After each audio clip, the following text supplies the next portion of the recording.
From the time an American child reaches the 6th grade, they are taught that the key to success in life is to do well in high school so that they can get accepted to the best possible college. The better grades they get in high school, the better college they will have an opportunity to get into.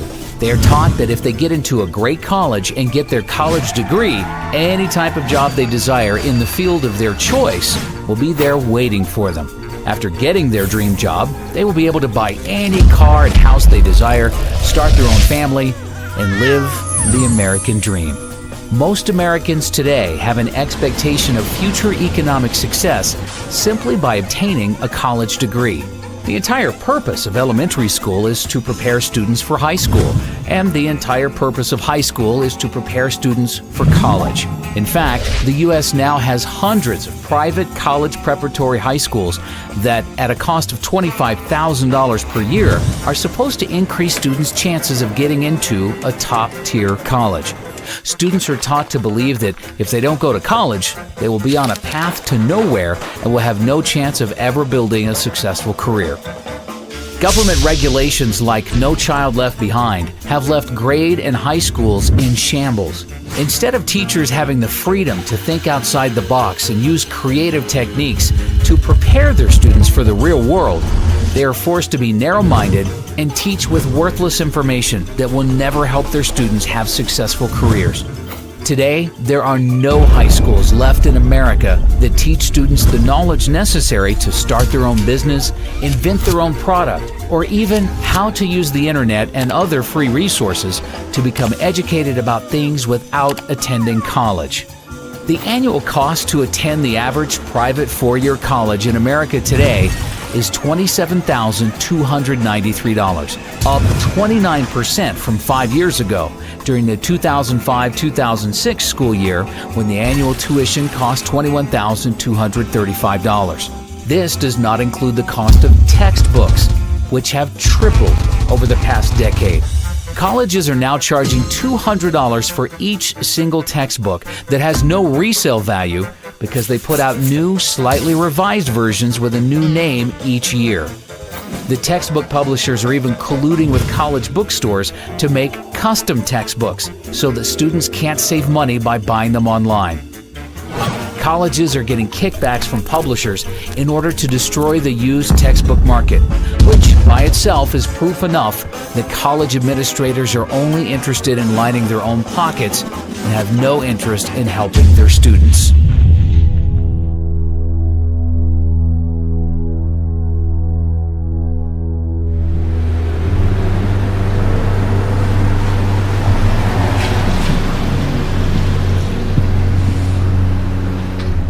You have to have a certain kind of brain to understand the dead language that they write in textbooks.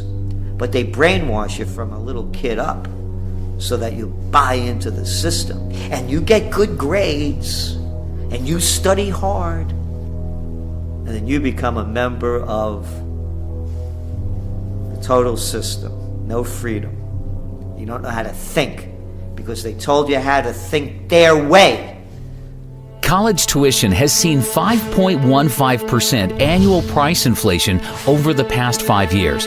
This is despite the fact that U.S. real estate prices are down 26% from their peak in July of 2006, and the Dow Jones is down 18% from its peak in October of 2007.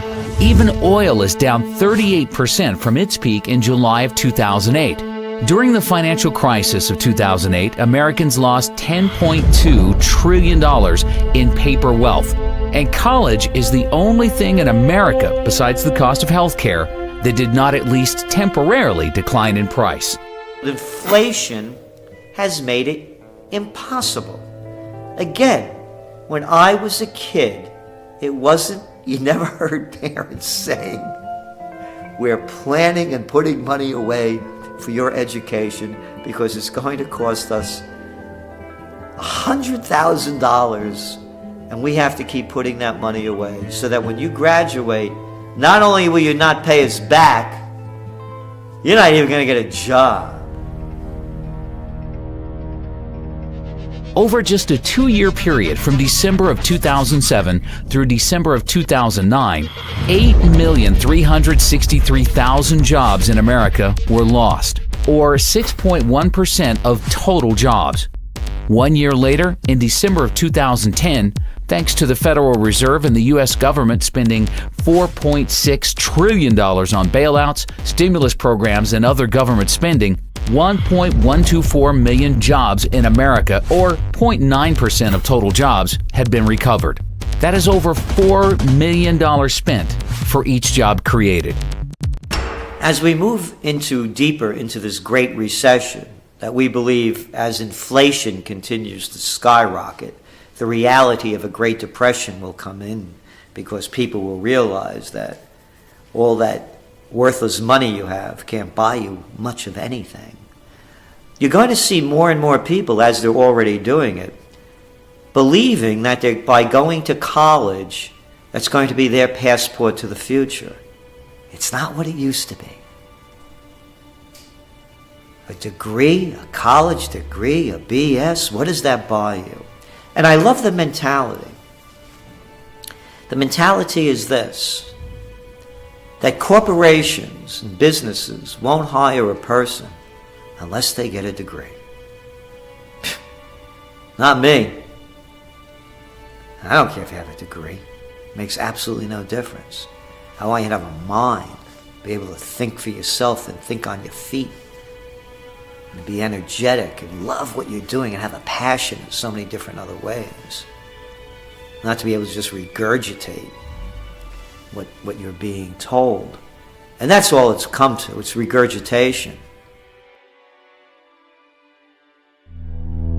During an economic downturn when Americans are losing their jobs, their primary instinct is to seek higher education in order to make themselves more attractive to potential employers and better position themselves to receive a job.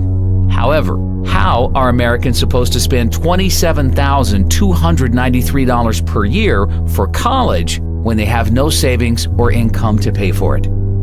The U.S. government, with the backing of the Federal Reserve, in the same way they created the real estate bubble by providing mortgages to all Americans through Fannie Mae and Freddie Mac, regardless of whether or not they had any capacity to pay the loans back, has been using the exact same easy lending practices to create one of the largest bubbles in U.S. history, the college bubble.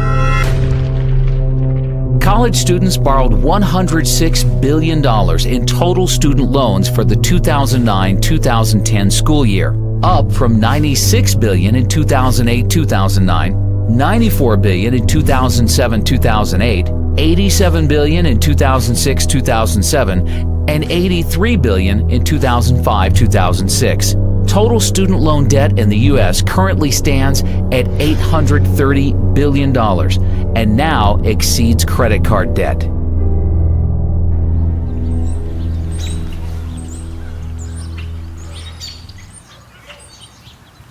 I was so pro-education. That's all I wanted in my life was an education. And you know, I'd like to still be pro-education, right. But to put anybody through what I've been through, no. Really, in my case, the education, I think, really ruined my life. Right. So, I mean, I would have been better off if I just would have gone to work at, you know, McDonald's or something, actually. So that is unbelievable. Because this is a debt I can never get over.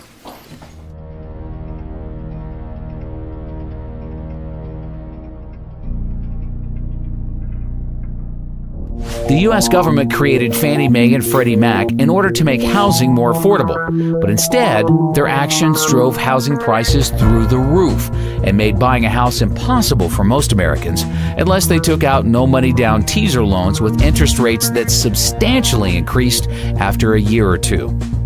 The U.S. government has been trying for decades to make college more affordable, but its actions have accomplished the complete opposite effect. College is now impossible for most students to afford without getting deeply into debt to do so. All across the country, Americans are graduating college with mortgages before they even buy a house.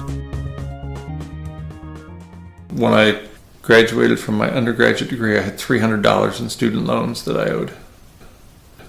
$300.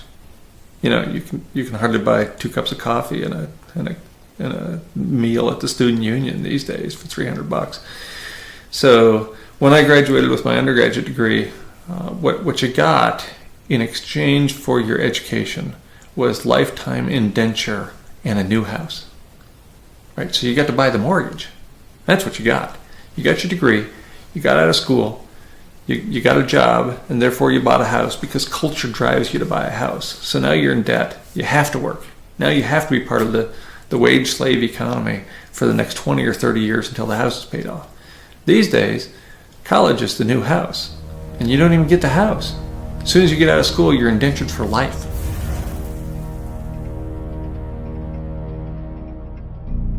When you started taking out loans, what kind of debt did you end up getting into, and how much have you been able to pay off, and how much you still have? When I walked out of dental school, I was $136,000 in debt, and I have paid in close to $100,000 right now. They say I owe $300,000, so I still have quite a bit, obviously, that I can't manage anymore. And I've done everything I can to try to manage it, but it becomes unmanageable at a certain point. One of the loans, the HEAL loan, was a health occupation loan, and when that defaulted, then I can no longer see Medicare or Medicaid patients. So I'm very selective of where I can even work anymore. Wow. Because it ties my hands. If I wanted to go into indigent care or one of the free clinics or something, I couldn't. Right. When I was first told this, I was told by my attorney that I would not get Medicare or Medicaid. I said, well, okay, there's not much I can do. And for many years, that's what I believed, because that's what he thought it meant. Well, comes to find out, that's not what it was at all. It was that I was not able to work on patients in Medicare or Medicaid. And so when I went to work for this place that I'm working, I thought we were fine because we don't take them. Well, there happens to be some federal employees that now I can't see. I didn't even realize that. And so when we realized it, the office manager sent a note to them and said, what's the deal? And they said, well, she knows all about this. No, I don't know about it, neither do the attorneys, and neither does anybody else. I mean, these laws are so vague, it's just amazing. So now I have to watch who I see. And fortunately, my employer has worked with me, or I would be out of a job, basically.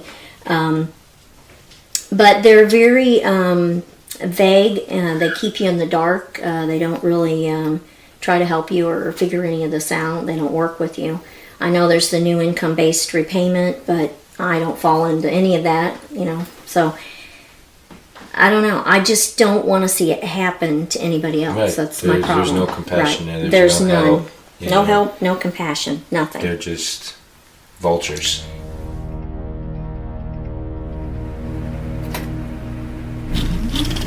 Back in the 1970s, the average college student was able to afford their college tuition without any student loans or help from their parents. They were able to pay for college by working a part-time job year-round or by simply working full-time during the summer when they were off from school.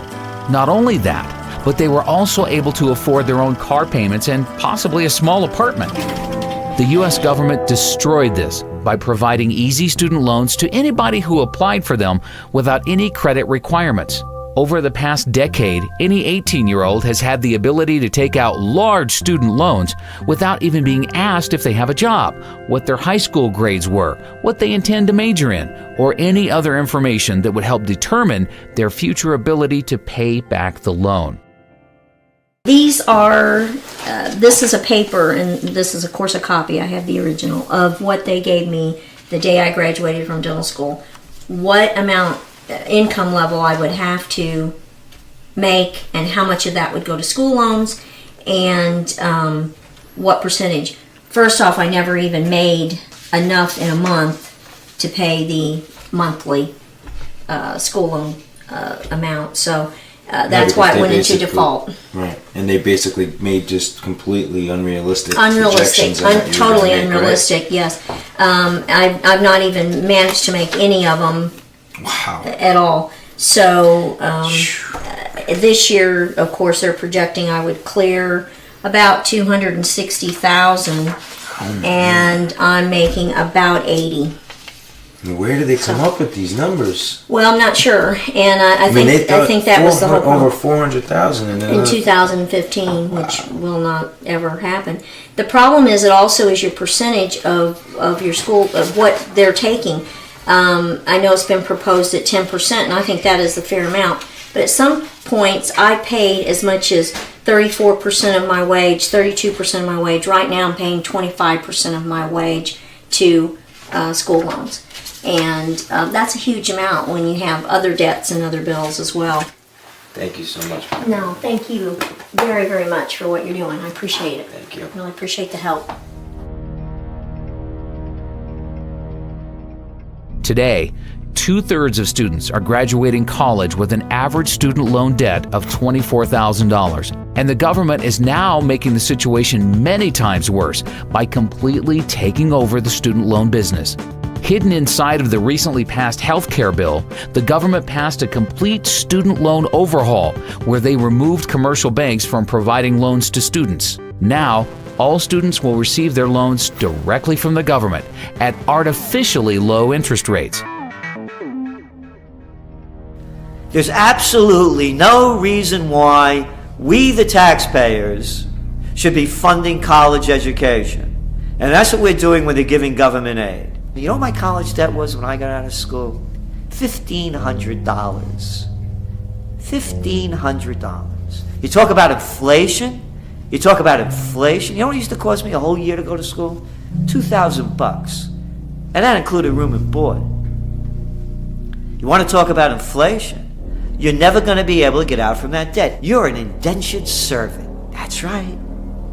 That $120,000 you owe, the $80,000, the $40,000, $250,000 if you're a good student that went to law school and you're that much in debt without a job. You have to pay it back. There is no way out. That's the system.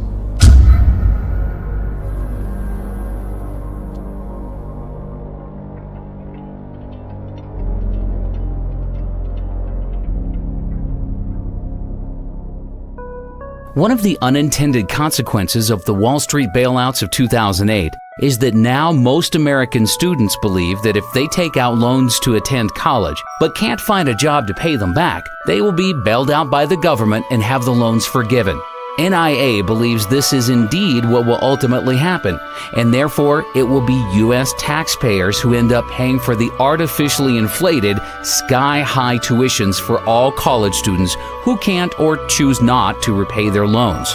It won't only be taxpayers who suffer. All holders of U.S. dollars worldwide will ultimately pay for everybody's student loans, as the Federal Reserve is likely to print the money to make up for these bad debts, which will lead to hyperinflation and a worthless U.S. dollar. Many students are outright abusing the system. Although government student loans get sent directly to the college or university to pay for a student's tuition, private student loans that are guaranteed by the government usually get sent directly to the student in the form of a check. NIA has been hearing countless reports of students using this free student loan money to buy food, electronics, clothing, jewelry, even cars. The friend of one NIA member used his student loan money to rent and furnish a fancy apartment in Manhattan and didn't even go to college. Even when the loan comes directly from the government and goes straight to the college, there is often thousands of dollars left over each semester after tuition is paid for. This extra money then gets dispersed directly to the student in the form of a check. There is an epidemic in America of students using their student loan money for non-educational purposes, and absolutely nothing is being done to stop this from happening. This is complete insanity, and all Americans will pay for the madness in the very near future. One NIA member from Kansas City, Missouri, has a wife who was one semester short of obtaining her teacher's degree. Instead of borrowing the $8,000 required for tuition at Northwest Missouri State University, she took out a government student loan for $13,000 and used the extra $5,000 to buy a used car. Unfortunately, shortly before graduating, Kansas City closed several schools and laid off 300 teachers. She is now working at a school cafeteria for $8.50 an hour. Although she was required to make monthly payments of $146 for 10 years, after calling the government student loan office and inquiring about their income-based payment plan, they agreed to reduce her monthly payments to zero. With all the modern technological advances the world has been experiencing in recent years, the cost of a quality college education in America should be getting cheaper.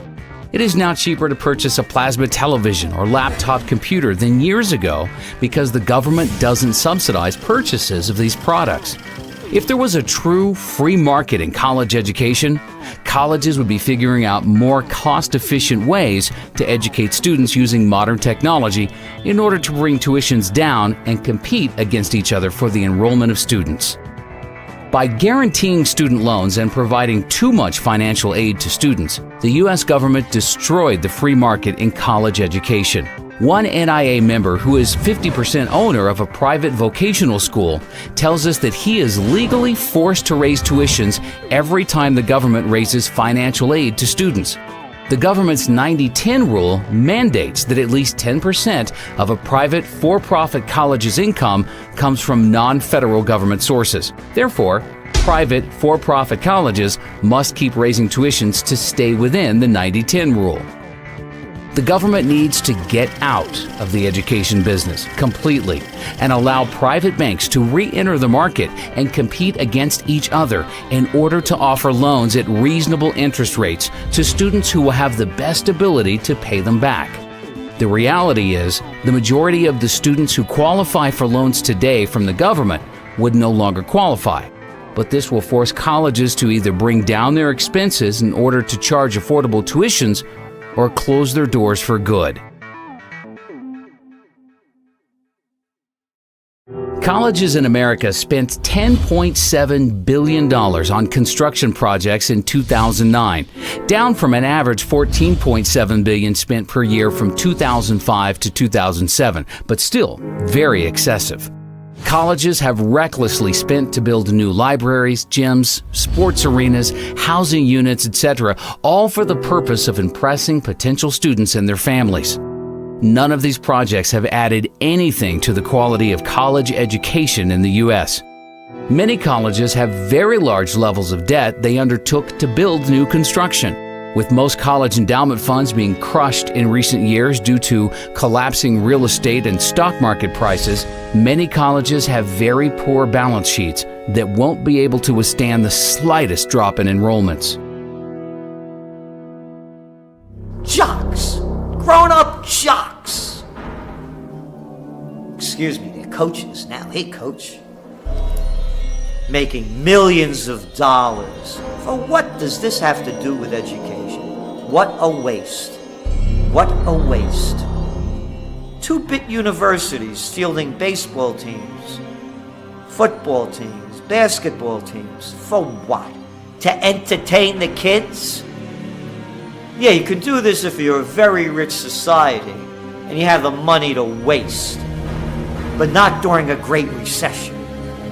And not as the median household income of the country continues to decline. And not as you're sending all of these kids to get degrees in worthlessness, because that's what these university degrees are, a lot of them. It's a waste of money, it's a waste of energy, and it's an affront to anyone who really wants to think seriously about an education, because it has nothing to do with the NCAA. We are sort of seeing the perfect storm. We have seen all this construction in the past few years, and if you're a college president, putting your name on a building is quite nice.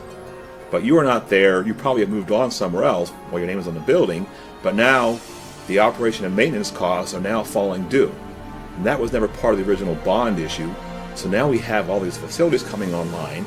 Students, are being stressed financially. Parents are being stressed financially. Tuition is going up like crazy. Even those schools that are lucky to have endowments, typically they're not having the return they used to have in the old days. So there is just this tremendous, culmination of things all coming together that is just going to just stress the system completely.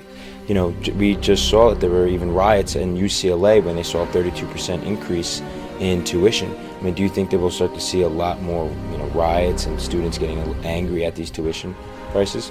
I would love to see a little more activism on the part of my students. I think they have been taking this now for such a long time that maybe it's just part of the scenery now, and they're not really worried about it anymore.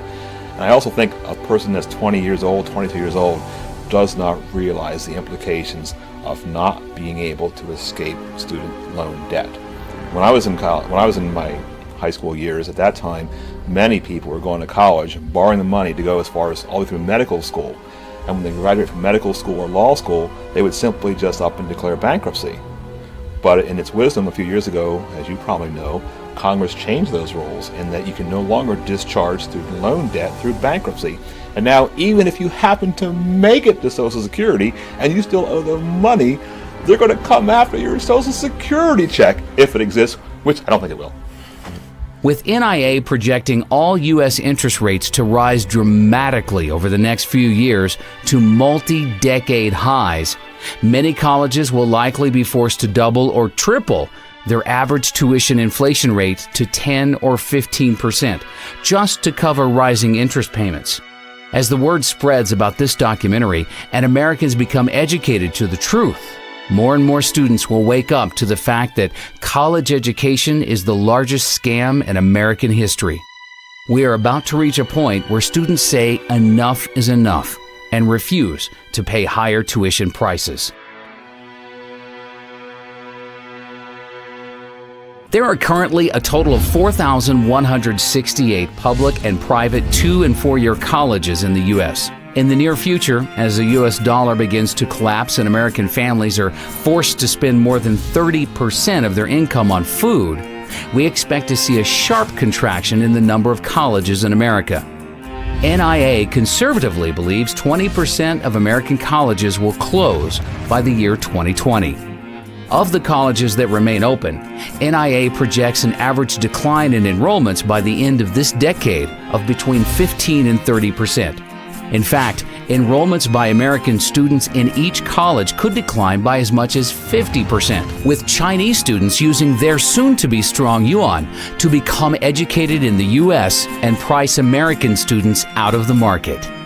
NIA also projects for most colleges to reduce their faculty sizes by between 25% and 40%, which will mean larger class sizes and a further decline in the quality of education.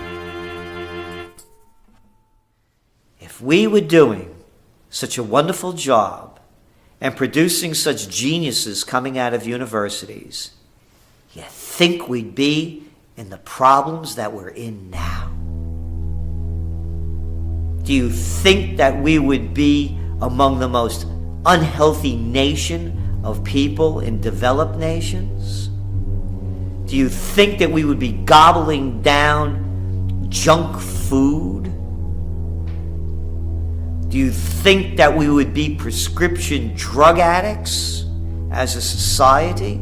Do you think that we would be in the greatest recession that's heading toward the greatest depression? Do you think we would be in Iraq and wasting trillions of dollars fighting losing wars in Afghanistan and now in Pakistan?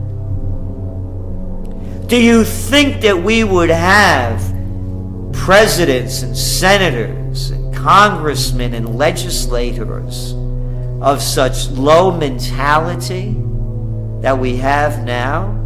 Do you think that we would have the rampant greed of the white shoe boys on Wall Street if the universities were turning out anything of quality, considering the trillions that are spent and the tens of millions that are educated? By their deeds you shall know them. Look what American universities have produced.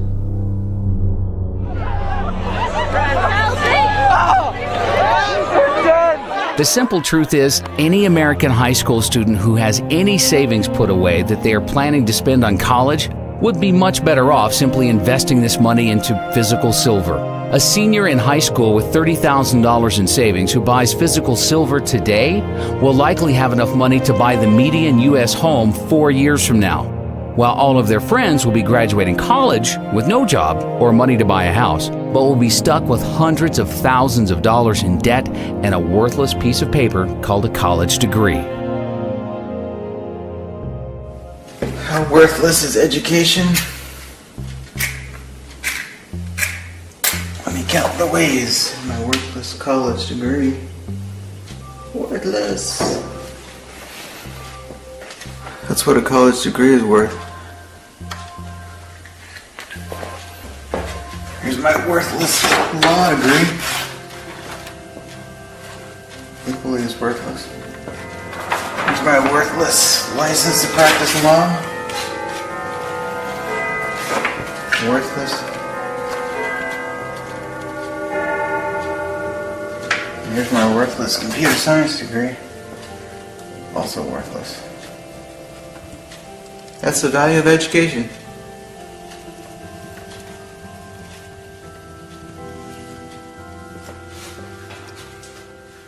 If somebody were graduating from high school today and wanted to know whether they should go to college, I would say they should run, not walk away from college, because the industrial age doesn't have long to go.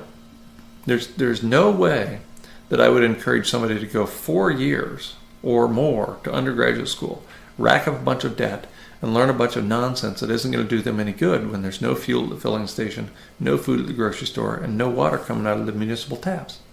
Well, why would you go to college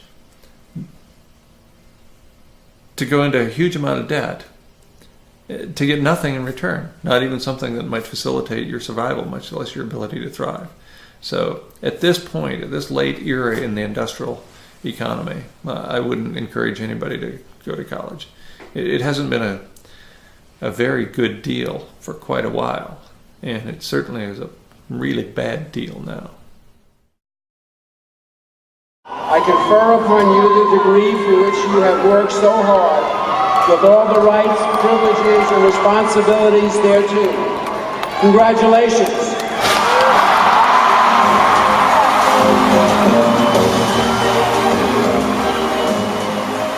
As fast as college tuition costs are rising, the value of a college degree is declining even faster. The youth in America today need to be taught to think for themselves and realize that there is no value to having a college degree if everyone else has one. I was in the student union where graduation was about to take place, and they had a series of plaques on the wall. And they listed all the students who had graduated with a 4.0 grade point average.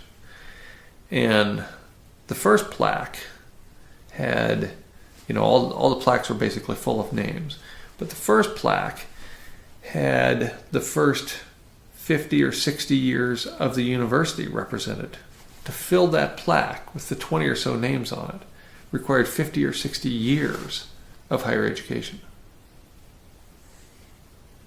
Of course, in the most recent 5 years, there are multiple plaques for every year.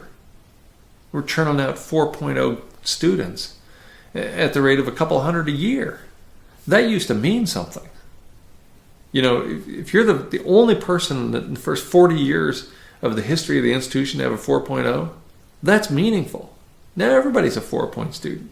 Our standards have fallen so profoundly that anybody with a heartbeat can get a 4-point average. It's just absurd. The U.S. Bureau of Labor Statistics reported in April of last year that as of October 2009, 70.1% of 2009 high school graduates were enrolled in colleges or universities, an all-time high since they began keeping this statistic, and up from 68.6% of 2008 high school graduates enrolling into college. In other words, there is no longer anything special about a college degree in America if 70% of everybody else is also attending college to receive one. NIA is working hard to ensure that it will soon become common knowledge in the U.S. that a college degree gives you no advantage over the rest of the population. When Americans finally learn the truth, the college bubble in America will burst.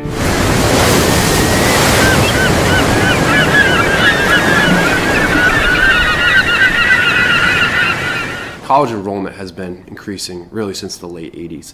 But what kind of is an unknown secret is since 1992, the majority of college graduates, 60% of them were in positions that the BLS considered low scale and typically did not require a high school education. For example, 20% of all the new waiter and waitressing positions created since 1992 have been filled by college graduates.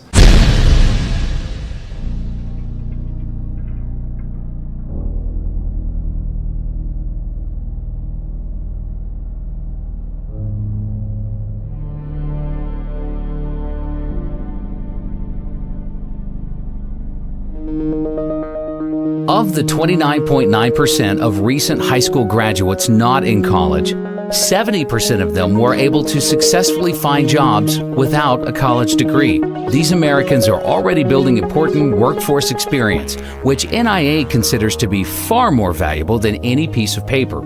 By comparison, only 42.1% of recent high school graduates in college have a job. And most of these are part-time jobs where the students are building very little workforce experience. The 57.9% of students in college without jobs, not only are they wasting their savings and getting deeply into debt for a worthless piece of paper, but they are losing out on valuable income they could have been earning during those 4 years.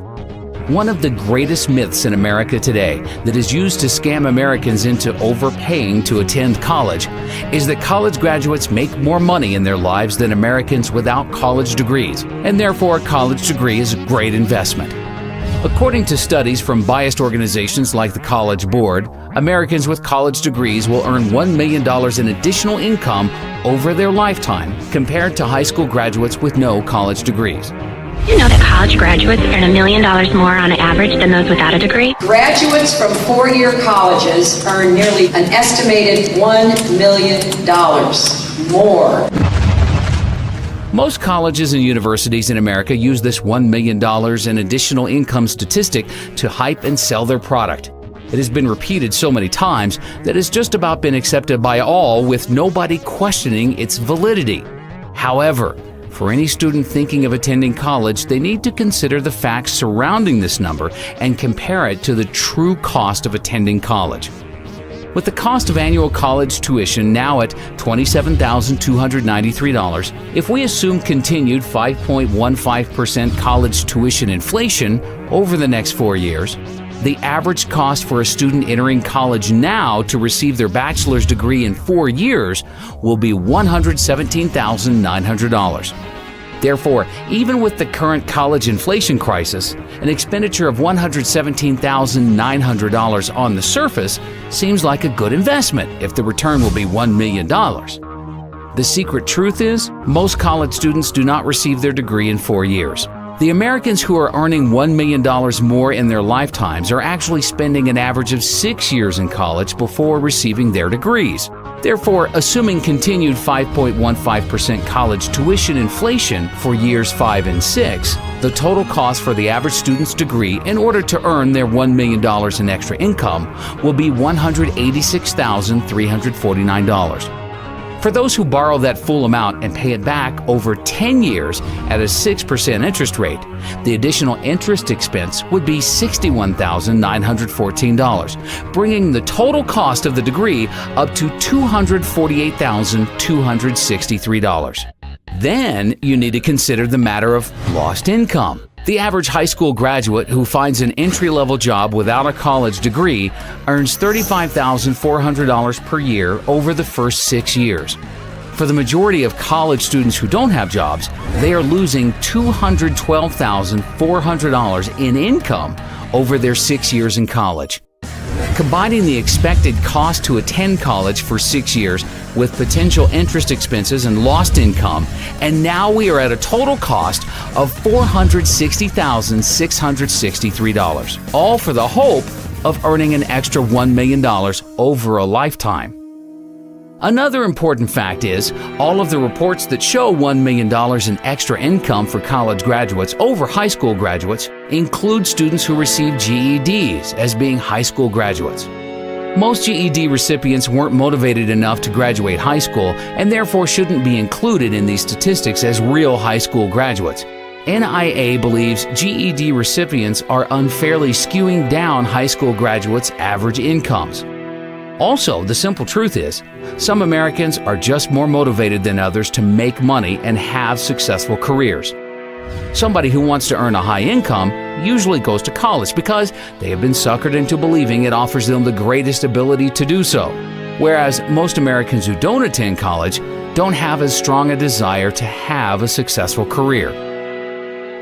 95% of college graduates interviewed by NIA with annual incomes above $200,000 tell us that their college degrees had absolutely nothing to do with their business success. In fact, of these same people surveyed, 90% of them said that they probably would have become successful at a much earlier age and be making even more money today if they didn't waste so many years of their life attending college.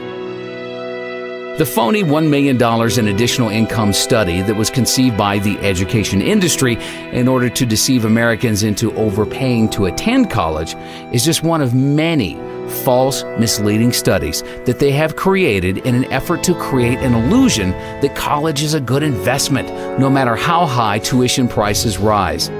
The mainstream media has been working with the education industry and helping them perpetrate their schemes on the American public. One of these schemes was the 2008 pharmacist shortage hoax.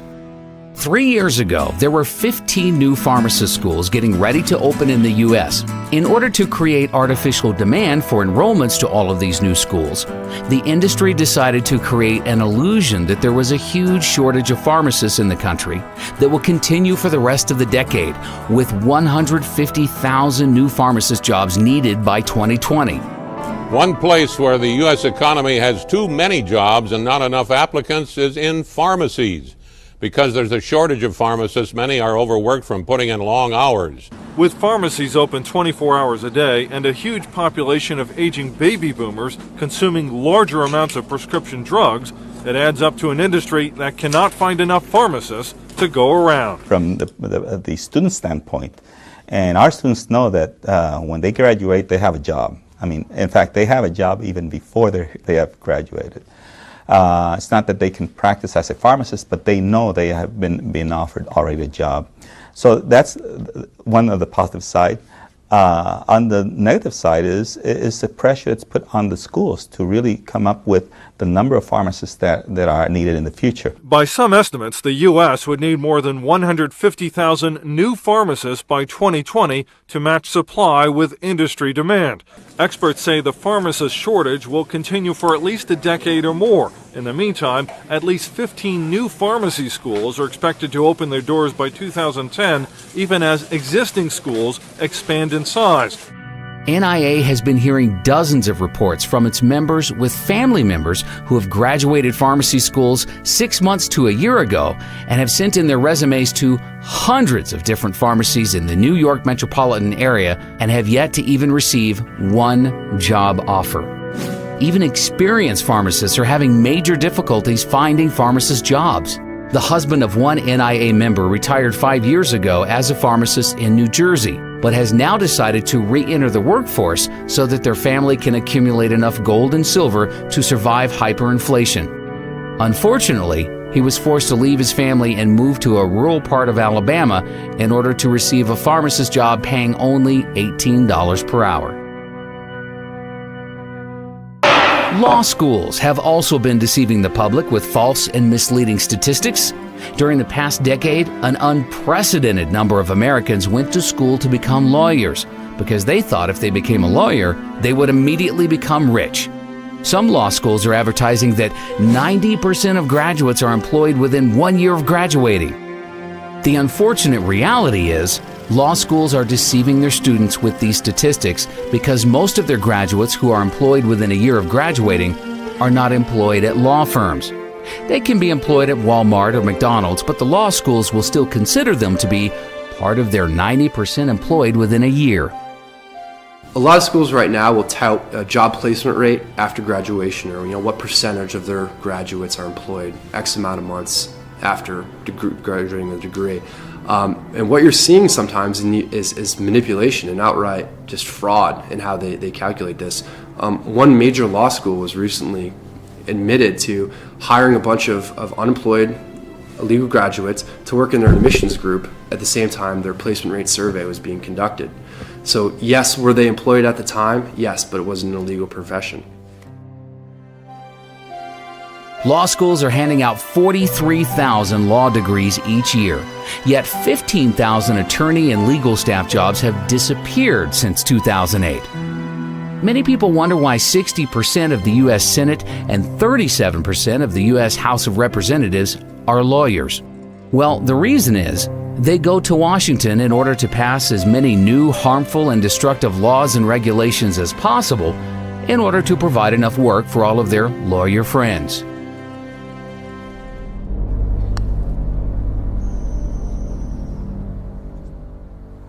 So I decided to go to law school. I went to Chapman University School of Law. I graduated in 2005 and passed the bar in 2005, July of that year. And overall, I did not have a good experience in law school. In fact, the first week going into law school, it was not at all what I expected. I thought that the law was to promote freedom and liberty and justice. And in fact, what I realized shortly after entering law school is what the law has become is an excuse for bureaucrats to regulate just about every aspect of our behavior. All of the needless legislation that is passed each year in order to provide work for lawyers has the devastating unintended consequence of destroying what little is left of the free market. Small businesses are the backbone of the U.S. economy, but it is now nearly impossible for a small businessman with limited financial resources to build a large, successful corporation in any sector because their legal costs would eat up all of their capital needed for research and development. Lawyers do very little to add real value to society. In fact, most legal and financial related service jobs on Wall Street are made possible solely due to inflation. It is because of the Federal Reserve's 0% interest rates and trillions of dollars in bailouts that all of these jobs exist. But these jobs only exist because money is being stolen from middle-class goods-producing workers and being redistributed to non-producing workers on Wall Street. A lot of people that I graduated with found law to be very similar to how I found it, and that is, it wasn't really about helping people or benefiting the community. It was really just a system whereby bureaucratic lawyers make money trying to interpret complex statutes that really serve no purpose. There is a law for just about everything. You want to marry somebody who you love, you have to get a license to do that. You want to develop the real property that you purchased, you have to go to the city and get permits and licenses to do that. You need permits and licenses to do just about everything that should be legal because you're not hurting anybody else.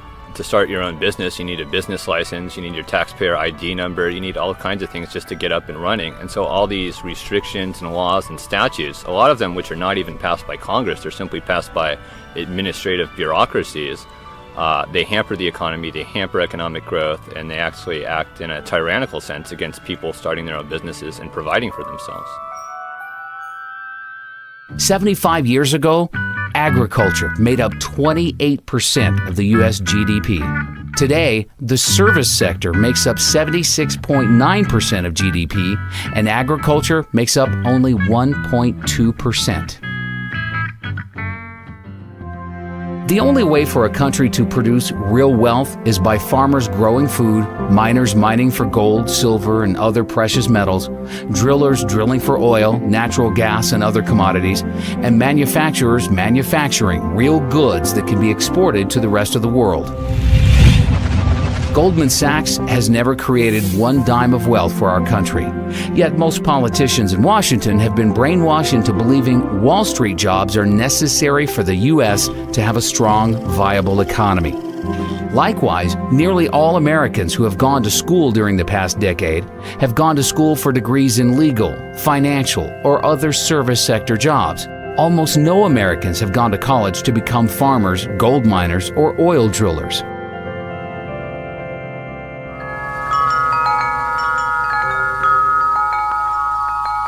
You can go to college and learn from somebody that doesn't have a farm, and they'll give you an ag business degree.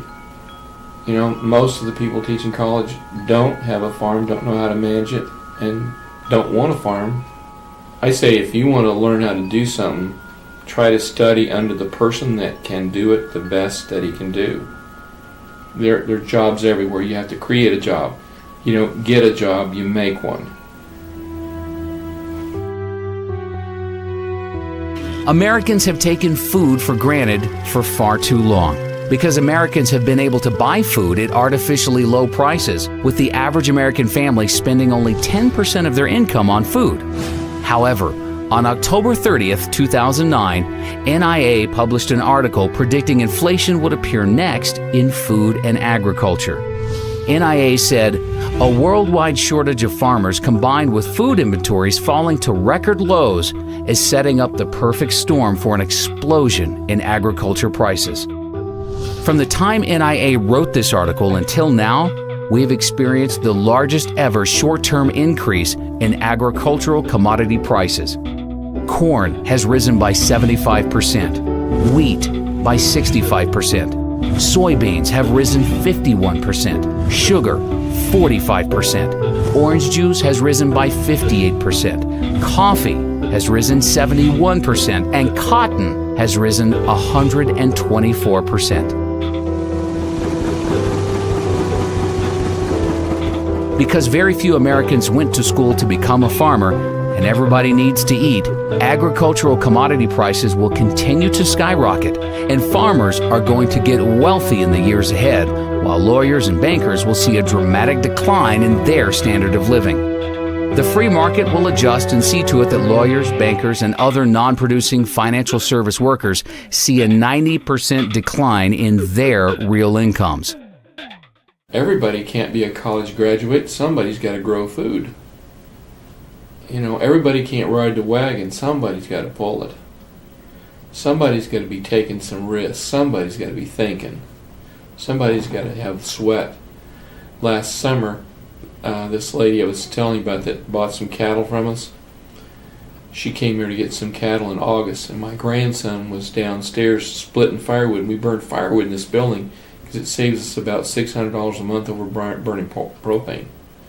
So my grandson was cutting firewood, and he was swinging the axe down here splitting logs, and it was August, it was about 95 degrees, and she came in here to sit down, and she says, there's a kid down there cutting firewood. Said the sweat's dripping off of his nose. Said, what'd he do wrong? He didn't do anything wrong. It's his job. He's cutting firewood. That's her grandson. He's 14. You know, he'll cut, 6 cords of firewood a day. That's what he does. The only thing that has been supporting the U.S. service sector economy for so long is the U.S. dollar's status as the world's reserve currency and the world's willingness to hoard trillions of dollars in U.S. dollar reserves in order to trade oil and other valuable commodities. The U.S. dollar became the world's reserve currency because it was backed by gold and the U.S. had the world's leading manufacturing base. Today, the U.S. dollar is a fiat currency that is backed by nothing, and our manufacturing base has been rapidly deteriorating, with most of the products the world buys now made in China and other Asian countries. The Federal Reserve just announced that it will print another $600 billion, which will dilute the purchasing power of the U.S. Treasuries held by our creditor nations and cause them to soon abandon the U.S. dollar as the world's reserve currency. The entire U.S. economy is a Ponzi scheme that is dependent on the rest of the world continuing to buy larger amounts of U.S. treasuries.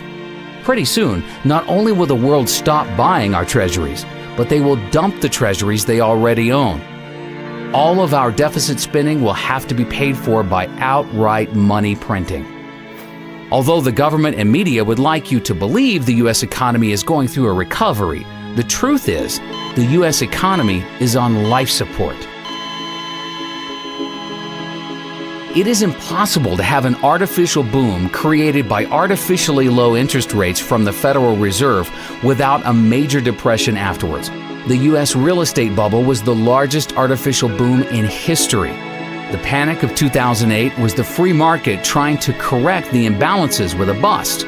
But the Federal Reserve prevented a necessary depression from happening by taking trillions of dollars of worthless assets onto its balance sheet. None of the imbalances have been fixed, and the real depression is still to come. But unlike the depression of the 1930s, which saw falling prices, the upcoming depression will be a hyperinflationary Great Depression, with prices for food, energy, and everything else Americans need to live and survive soaring through the roof. All young Americans today should be entering the workforce as soon as possible in order to generate enough income so they can accumulate physical gold and silver. When the US dollar collapses, only those with gold and silver will be able to buy food and other goods needed to live and survive. Those with the most gold and silver will have the best chance of surviving the upcoming collapse of the US dollar. Our country needs to wake up to the reality that the world is changing and Americans will need to undertake new methods of survival. The American mindset has become so obsessed with the belief that college is the key to success that by the time most people wake up to the truth, it'll be too late. One NIA member recently took his son to the doctor, and the doctor asked his son if he was going to attend college. After his son said he doesn't know what he wants to do, the doctor went on for 10 minutes praising the virtues of a college education. Our member then explained to the doctor the realities of our new world and how college is a scam and no longer worth attending. The doctor didn't know what to say except, well, over time, college graduates make more. NIA believes that the future of education is over the internet. Americans today can purchase just about any type of product they want over the internet for substantially less than they can find it in a retail store, because online retailers have substantially less overhead costs. Walmart's biggest competitive threat today is not Target, but is actually Amazon.com, which now has a $79 billion market cap and is fast catching up to Walmart's $204 billion market cap. The largest and most profitable college of the future will be an online college that attracts all of the most successful professors from around the world and allows them to teach an unlimited number of students over the internet. Students will have the opportunity to be taught by the very best in any field of their choice from the comfort of their own home. They will receive a much higher quality education for only a small fraction of the cost of attending a traditional college. By the end of this decade, NIA expects online colleges to gain at least a 25% market share of the total higher education industry. Well, you actually also teach online courses as well. I mean, do you think that that's the future, online learning? I think the future actually is online learning. If the grid can stay up, which I hope it does, I think most people have an interest in seeing that happen. So I think a lot of things could fall apart before the grid and the internet does. So I think that's the way. I always ask my students, does it really make a whole lot of sense for all 20 of us to drive here every Tuesday and Thursday to get together to talk about digital media stuff, when we really could do this with a little bit of re-engineering and actually have, instead of all of us coming together, if I came to you wherever you were? I think that's a model of the future. If you figure out each student probably spends 2 gallons of gas a day to come to class, times 20 students, times 15 weeks, add up how much gas that is and how much that costs. Who wouldn't want to have that money back, especially over a couple of semesters? Especially now because we have a much richer media environment to use for teaching and learning. I can now embed videos in my classes. I can bring in things like the National Inflation Association videos to my classes. I can bring dynamic, compelling things to my class that even in the old days, if I was really a compelling speaker, it's far better now. So even a mediocre professor like me can make my class rich and interesting, even in the online environment. You tell me the difference about sitting in an auditorium in NYU with 1,000 other people or sitting in front of your screen and listening to a professor. What's the difference? Look what's going on in India.